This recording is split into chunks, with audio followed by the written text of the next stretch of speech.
Assalamualaikum warahmatullahi wabarakatuh.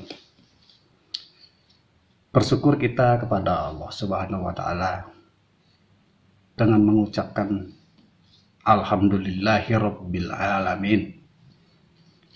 Dan tidak lupa pula serangkai daripada itu kita sampaikan sholawat dan salam kepada junjungan kita baginda Rasulullah Sallallahu Alaihi Wasallam.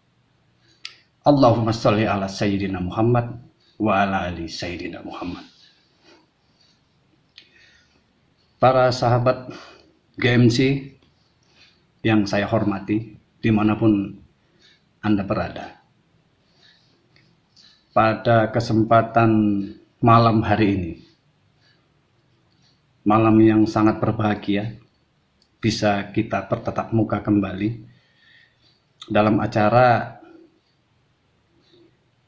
ini untuk memberikan satu jawaban dari salah satu hamba Allah yang bertanya tentang syariat. Apa itu syariat? Apa itu thariqat? Apa itu hakikat dan ma'rifat? Banyak para ulama yang memberikan tentang gambaran-gambaran berupa syariat itu dengan versi yang berbeda. Namun di sini saya menyikapi tentang syariat itu sangat sederhana. Adapun syariat itu jatuhnya selalu kepada hukum yang berlaku. Ya, dalam Islam syariat itu adalah hukum menurut saya. Hukum yang terkadang-kadang itu selalu mau diselewengkan dalam arti kata, bukan maksudnya diselewengkan secara di luar daripada rasional pola pikir manusia itu, enggak, bukan seperti itu. Jadi untuk mendalami tentang syariat itu kita perlu meninjau kembali daripada apa yang diwariskan oleh Nabi kita Muhammad Sallallahu Alaihi Wasallam. Syariat itu adalah merupakan pondasi. Ya, seperti pondasi, ibarat satu buah rumah, bangunan rumah itu diawali dengan pondasi. Dengan pondasi yang kokoh, yang kuat. Baru untuk setelah syariat itu kita akan menelusurinya, menguatkannya dengan dengan tarikatnya. Nah, sebelum lanjut kepada tingkat tarikatnya, di sini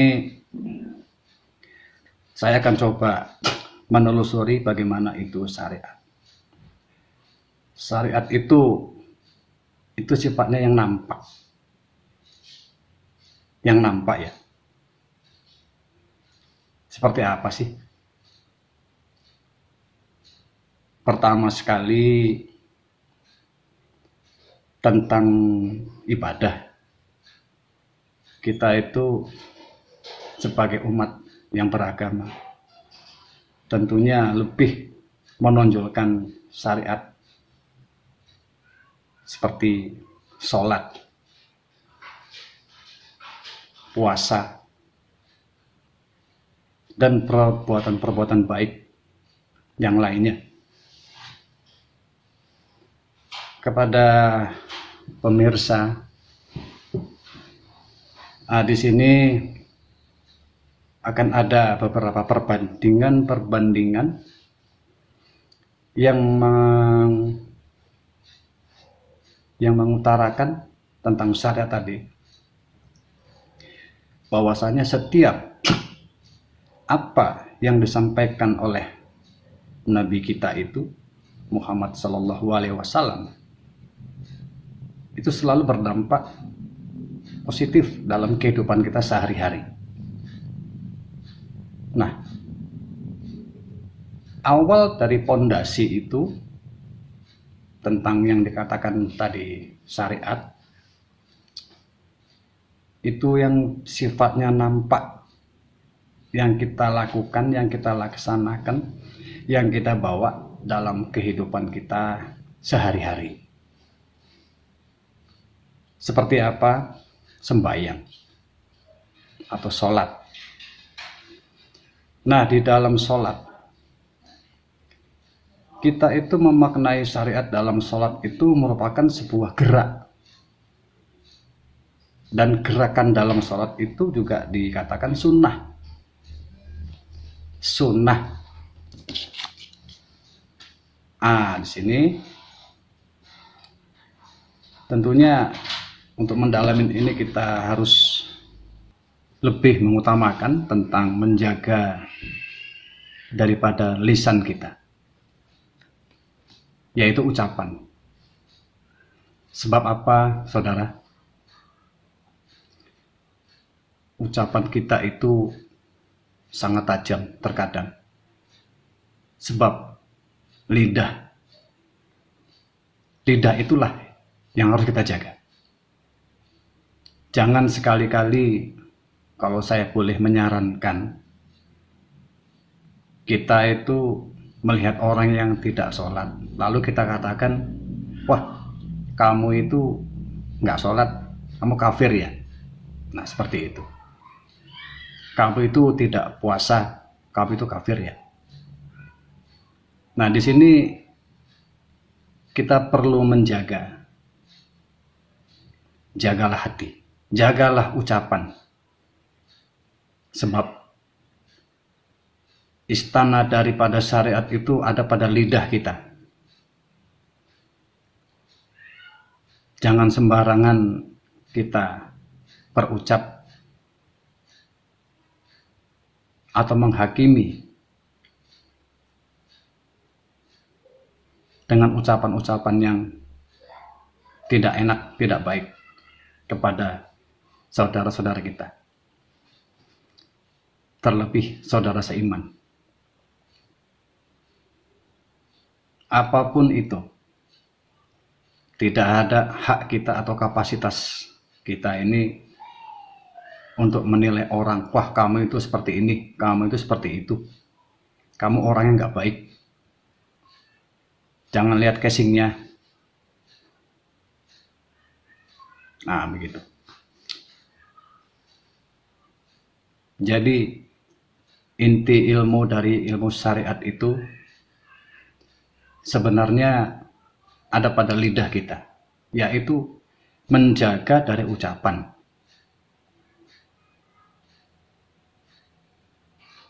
Itu menurut saya. Jagalah ucapan. Lebih baik kita itu membasahi lidah kita itu dengan hal-hal yang lebih bermanfaat. Contohnya, berzikir. Basahi lidah itu dengan zikir. Seperti itu, sahabat. Lalu ini hanya yang gampang-gampang ya, sebagai mengingatkan kita. Yang kedua itu thariqat. Nah, thariqat ini kalau saya katakan itu adalah sebuah perjalanan ya, dengan berkendaraan itu, kendaraan itu zikir, berzikir kepada Allah Ta'ala. Tujuannya apa? Kok ada sih ilmu tarikat?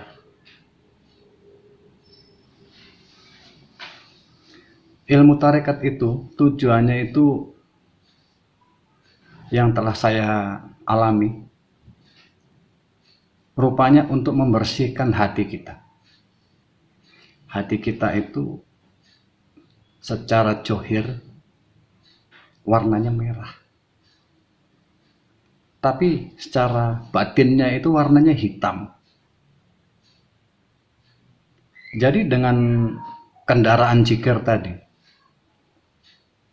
itu tujuannya untuk memutihkan. Dari yang hitam itu menjadi putih. Tujuannya apa? Menghilangkan yang namanya sifat iri, sifat dengki, yang seperti itu. Karena apa? Istana dari ilmu tarekat itu adalah hati kita, hatinya manusia itu. Untuk memutihkannya. Apa sampai di situ? Saudaraku? Tidak. Itu kelanjutannya kepada hakikat. Di sini saya itu hanya membuat secara singkat. Artinya tidak bertele-tele, yang lebih gampang untuk kita pahami.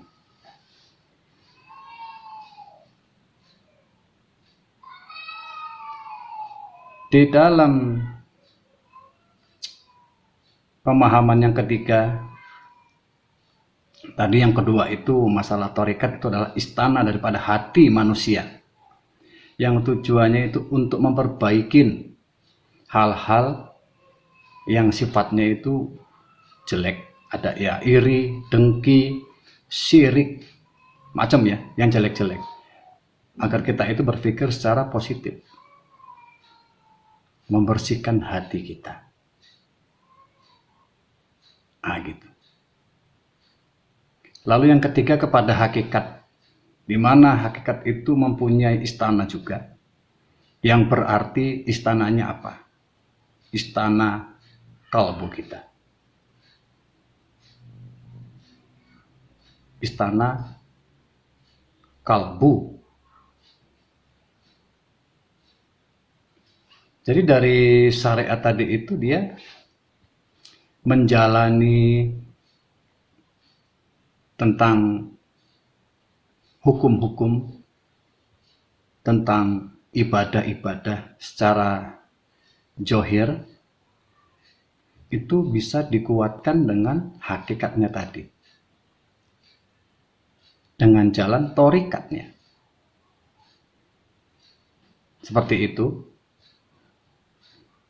Jadi untuk kita di sini yang mungkin lupa untuk mendalami masalah itu ada di hakikatnya. Jadi inti hakikat itu adalah yang sebenarnya. Yang sebenarnya yang bagaimana? Contohnya seperti ini. Yang melahirkan kita itu secara syariat itu adalah ibu kita. Namun pada hakikatnya bapaklah yang melahirkan kita.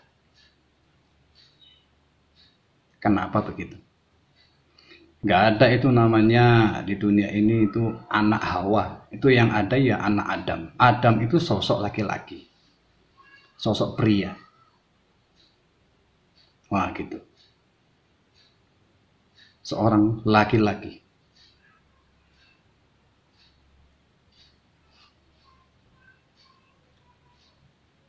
Ya kira-kira bisa dipahami di situ. Secara syariat ibulah yang melahirkan kita, namun pada hakikatnya bapaklah yang melahirkan kita. Secara syariat manusialah yang menciptakan gelas,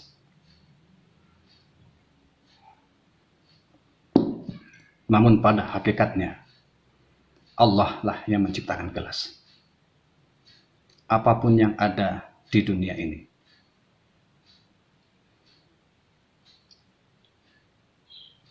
Jadi istana hakikat itu adalah kalbu kita, jantung kita,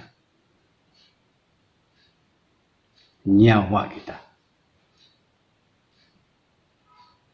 Nyawa ini menungso. Dari syariat, thariqat, hakikat, yang terakhir mahrifat. Kalau mahrifat ini, itu istananya itu meliputi alam diri kita. Memenuhi semua rongga. Meliputi alam diri kita ini. Itulah inti daripada mahrifat. Saya kira untuk penjelasan masalah tentang syariat, hakikat, ya, thariqat dan mahrifat ini sangat sederhana.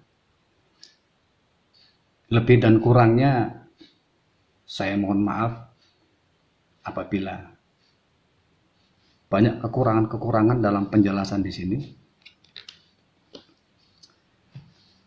Dan saya yakin sahabat GMC semua mungkin lebih bisa untuk menerapkannya dalam kehidupan sehari-hari. Namun sekali lagi kesimpulan ini, itu letaknya tentang syariat, hakikat, thariqat, dan marifat itu adalah syariat istananya lidah, maka jagalah lidah kita. Thariqat adalah istananya hati kita, perbanyaklah berzikir kepada Allah. Begitu juga hakikat, istananya kalbu kita. Dan mahrifat adalah istananya seluruh alam diri kita, tubuh kita.